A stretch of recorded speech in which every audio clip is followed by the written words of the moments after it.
All right, today we are installing two hand sinks. One here, one there. So it's a new build. So we're starting from scratch, but we'll walk you through it. All right, I'm gonna go through this real quick. It came completely disassembled, so the sink goes on. There are rubber washers on the front and the nuts, those get tightened up. And when you do them, take a good look at it this way and make sure it's actually level left to right. Here, I still like to use plumber's tape.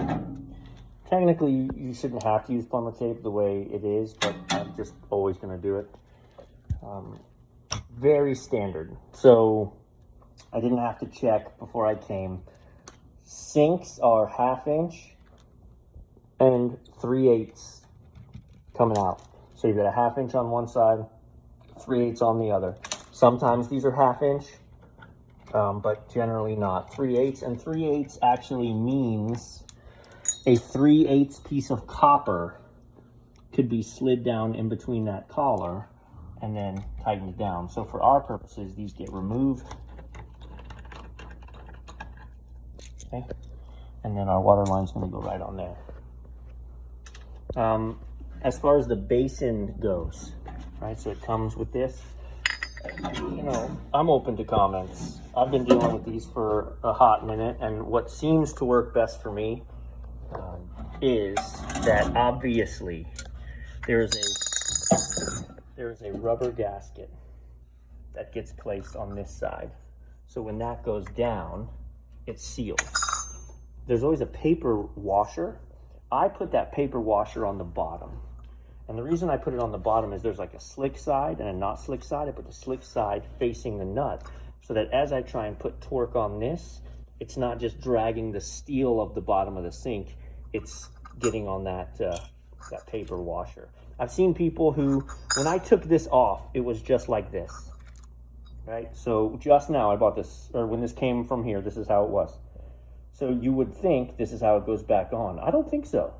I mean, I may be wrong, but why would you put cardboard up there? That's just going to get ruined. It needs to be inverted. It needs to go this way, and then on, and then this way. So I'll show you what I mean. All right, let me show you a little trick that I do.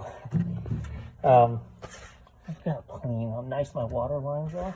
All right, so these sinks are always really close to the back, and they actually will pinch off the water line. Right? I cut 2 holes in the wall, and then I double up the water line, and I store the extra in the wall instead of wrapping it up. It's easy to service, okay? Slides in and out. This hooks on the bracket.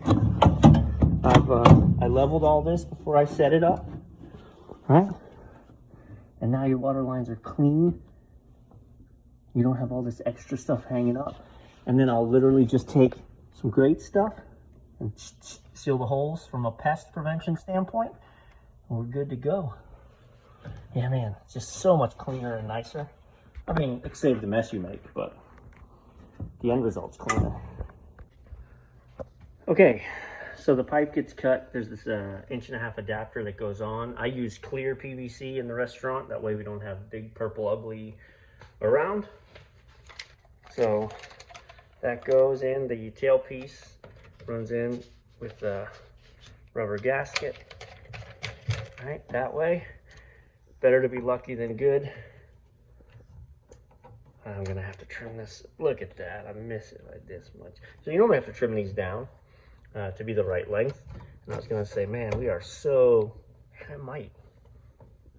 No, because then it gets bending that way. I'm just gonna shave it ever so slightly. We'll make that connection.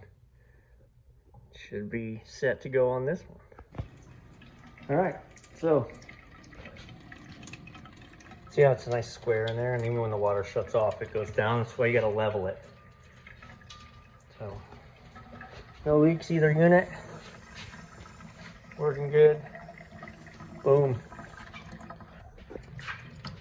Shut her down.